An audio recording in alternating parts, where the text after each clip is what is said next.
За да представя следващия ни гост, искам да ви обърна внимание на една важна характеристика на българския медиен пазар. Всъщност, не само на българския. Днес не съществува нито една телевизия без готварско предаване. Доказателство е, че дори и нашата си имаме такова. И това е съвсем логично. Най-важната мотивация на милиони хора днес да обикалят по света е да направят снимки на яденето си. Снимката е далеч по-важна от самото хранене. Оказва се, че да гледаш порция с храна в нечий профил или приготвянето и по телевизията е изключително важно, за да си пълноценен член на днешната цивилизация. За мен това е още по-интересно, защото помня и как изглеждаха гостбите ни, когато бях дете. Те бяха разнообразни, доста разнообразни. Боб чорба, боб яхния, джуркан боб, пържени картофи, печени картофи, варени картофи, картофи на фурна. Мислех, че само аз помня с какво се хранехме в ония времена, но се оказа, че не е така. В България има един човек, който е събрал над 1 милион рецепти от историята на националната ни кухня. Човек, който знае защо в първия кулинарен учебник в България, издаден през 1903 година, има рецепта за кюфтета с червен хайвер и квас. Човек, който възстановява стари български рецепти за сирена и може да разкаже как предците ни са готвили не само охлюви, а и костенурки, мечки и чучулиги. За историята на българската кухня Николай Терзийски разговаря с притежателя на най-голямата колекция на готварски книги на български Марин Лесев. Тук сме събрали почти един мини-музей на нашата маса. Цялото това колекционерство на стари книги, готварски, на рецепти, на уреди, най-различни свързани с готвенето. Да. Аз първоначално си мислех, че е хоби, обаче имам чувство, че не е точно хоби, а е някаква кауза. Кауза или мисия, която съм възприел за себе си, е да събера всичко написано на хартия, което съдържа български кулинарни рецепти. И мисля, че така за дългия период от време, с който се занимавам с това, съм постигнал така завиден успех.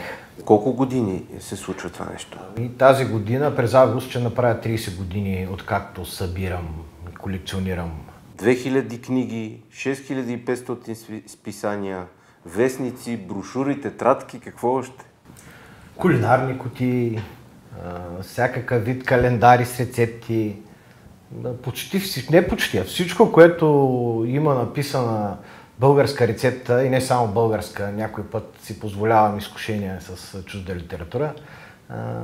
Всичко, което ми привлича вниманието и което може да ни даде къщи от историята най-вече, става интересно за мен и гледам да го съхраня и да го проуча във времето.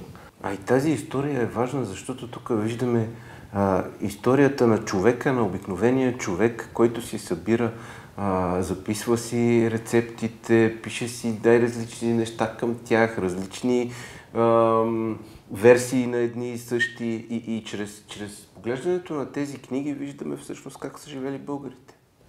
Да, точно това е основната ми цел, чрез рецептите да се намери най-после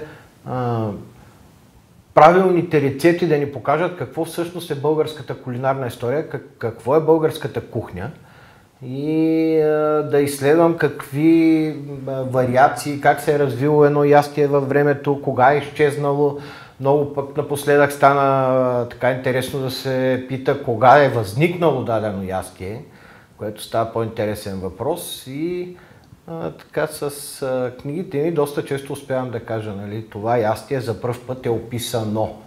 Нали, много е важно да се подчертае, че аз гледам да работя черно на бяло, нали.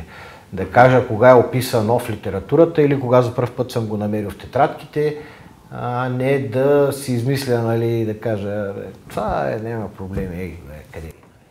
Добре, как и кога се запали по това нещо? Имаше ли някаква първа книга, през която си каза, аз искам да разбера повече и повече и повече? Ами 1994 година дойдох в София да уча и така Породи се нуждата от повишаване на кулинарните умения.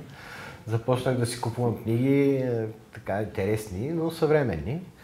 Малко по-късно през годините, ето тази книжка всъщност ми даде насоки от 12-та година, готварска книга. Разглеждайки, установих, че вътре пише неща, които не съм и предполагал, че са така присъствали и битували в българската кухня. Тук има рецепти в раковини, ето отгърнах сега директно на сос с ванилия за сладки, закуски, супер интересни комбинации.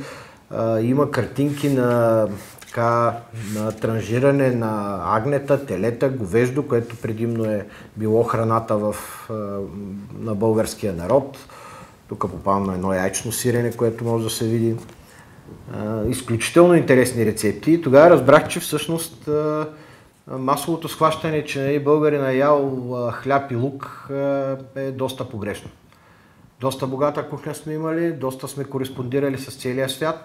В много голяма част от книгите хората са били запознавани са се запознавали с европейска, с дори американска, с руска, с южната кухня. Всяко добро нещо, което е имало на пазара, сме се стремили да го усвоим, да го предложим. Тогава хората също са били много любопитни, както и сега. Всеки иска да опита нещо ново, всеки иска да види нещо ново, да сготви нещо ново. Разкажи за изчезналите ястия. Имаш много интересни, тук едно сирене в Стомна, което възстановяваш. Като събирах много дълго време тия книги и си ги пазях за мене, така реших последните години, че трябва нещо да правя, което да остане някаква следа. Свързах се с хора, които познават в детайли, примерно сиренарството. Един Цветан Димитров от Чернивид с зеленото сирене по-известен. Той ми помогна. Аз открих много рецепти така във времето. Оказа се обаче, че нито една не е пълна и нито една не показва пълния процес за изработване на стомната. Стомната през 70-те години закрито тя се е произвеждала в някои от държавните сиренарници, но е закрито. БДС-то изчезва продукта, тук-там след това остават някъде овчари, чувал съм, че все още са правили и продавали, но ми стана интересно. Оказва се, не е лесно, защото ни отне почти 2 години да стигнем до тук, да възстановим процеса. Оказва се, че формата на стомната има значение, самата стомна има значение, къде ще се от който е приготвена. Материала също има значение, защото в началото пробвахме с най-различни видове глинени съдове, и така продукта се разливаше вътре, едни му хлясаха, другите почерняха, миришеха, така много неприятно. Но стигнахме до вариант, който е много интересен. Тази специално е на почти година, защото буквално миналата така седмица, в началото на април, почва да се появява вече мляко, всъщност началото на май сега се появява мляко. Сега почнахме да пълним, сега до края на седмицата ще пълня стомните, периодично ще ги допълвам, после ще ги запечатаме и ще чакаме месец и половина да стане сиренето вътре, да се ферментира и да стане годно за ядене. Другото до него е сирене в кожа, много характерно за нашите райони. Това е тузлумско сирене, в агнешка кожа. Характерно за него е, че на юг от нас, южните части на Балканския полуостров се прави с кожата навън. Дори и сега в части от Родопите го правят с козината навътре. Аз имам описани доста подробни данни в книги от 910-914 година, където също сме прави с козината навътре, но в Русенския регион. Това е било характерно за тия региони. Това специално тази година ще го пробваме вече на 2 години и нещо. Доста твърдо, доста интересно сирене, много приятен аромат има и пазя го, но мисля, че има време да разберем какво се получава след по-дълъг период. С стомните правим същото. Оставяме няколко стомни, за да можем да видим през определените периоди нали, какво се получава вътре. Все пак това е било продукт, който се прави, казах, типично за последните млека, по-гъстите. Ние го избързахме малко, за да можем да експериментираме. Да. Колко вида сирене има такива специфични за България? Над 70 описани вида според Цветан Димитров, нали? Той се занимава доста по-дълго специално с описването на сирена. Аз съм открил много интересни видове, които би трябвало да положим усилия да възстановим. Грахово сирене, глауско сирене, зеленяшко сирене, всякакви. Имали сме 50-те и 60-те години сме имали еквивалент на почти всички световни сирена с наши имена и с наши разработки тук на местна основа. Имали сме рокфорско сирене, имали сме копия на кефалотирито, имали сме страшно много видове сирена, които са изгубени във времето. По същия начин нещата се случват и с колбасите, по същия начин нещата се случват с историята на хлябовете. Старата българска кухня е много забравена. Разкажи обаче тези автентични инструменти, които тук си донесъл за готвене. Аз честно казано не мога да си представя за какво са служили. Примерно това, аз дълго време мислех, че е уред за рязане, някакъв вид уред за рязане на теста. Знаем, че са си правили ювки, фидета, всеки си е можел да си приготвя вкъщи. Да. Оказа се, че и аз така съм бил малко позаблуден. Да. В книга от 27 година успях да открия уреда, както виждаме същия. Успях да открия уреда и ясно долу си пише уред за рязане на боб. Казва се, че масовия, за зелен фасул. Масовото хранене по това време с фасул е било зеления боб и много често срещам рецепти, в които е описан с много млад зелен боб, в който още не са се образували зърна. Да. Режали са го надълго, или са го готвили, на конци са го правили, или са го готвили, или са го консервирали. Много рецепти има за консервиран зелен боб, както и примерно този странен уред, който пък е бил за премахване на костилките. Слагаш череша и так и тя пада отдолу. Някъде трябва да си го пригодиш. Да. Много странни, интересни уреди. Този още не съм го открил в книгите, но ясно личи за какво служи. Това, нали, ясно ми е на мен, нали? Това е уред за чистене на риба. Нали, кормиш и махаш люспи. За моя изненада открих, че се произвежда дори днес в същата форма. Нали? Аз не съм виждал. Друг интересен уред, който също е обект на моето любопитство, е дървото. Така нареченото дърво. Дърво се нарича това? Дърво, ето в тетрадките ще покажа от 30 година тетрадка. Не знам дали се види на камерата. Ето това е рецепта за дървото. Сладки с дървото. Да, сладки с дървото. Правило се тесто сладко. Отпечатвало се в формата и така с почукване се пускало в намазнена тавичка. Да. Този е най-малкият, който имам.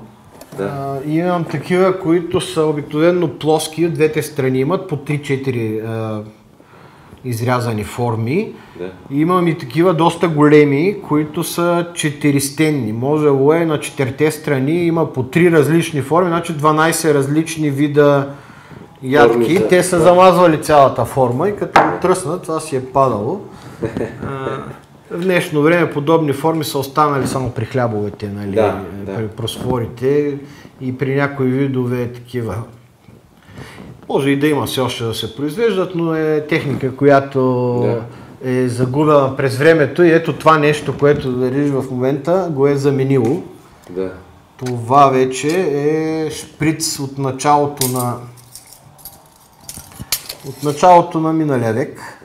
Така, това е представлявал шприца. Всичко това, което си донесъл, е много малка част от твоята колекция, много малка. Аз се чудя къде успяваш да ги събереш тия неща и всъщност възможно ли е това нещо да се направи на един на един музей, който да е свързан с българската... Това е моята мъка последните години, защото това нещо стои по кашони, шкафове, мази, чекмеджета, чували, какво ли още не. Идеята е да създам такъв център, по-скоро в началото туристически, но място, където да могат да бъдат изложени тия книги.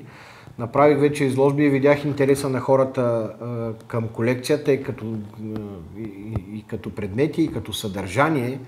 Продължава и желая ти успех, да се надяваме, че ще можем всичко това, което имаш, да го разглеждаме в музей. Търся общини, търся населени места, които искат да развият кулинарен туризъм, защото този музей няма да е само за показване, ще и за опитване, нали? Защото е хубаво да можеш, като разгледаш всички тия неща, нали, да дегустираш. Тия 10 000 нали, книги и списания, да можеш да опиташ нещо и то да е нещо, което примерно е изчезнало през 30-те, през 40-те години, така няма никакви допирни точки с съвременната кухня.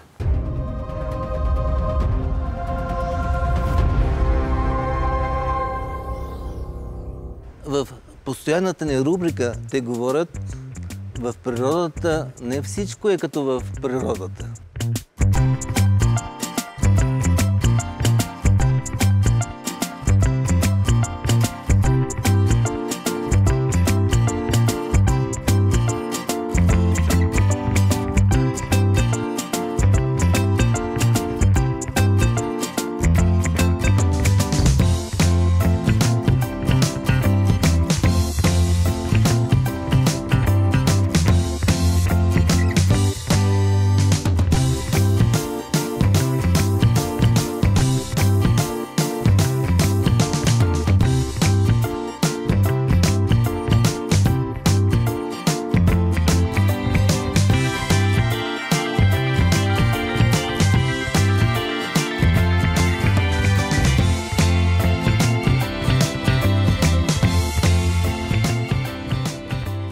Довиждане до следващия вторник.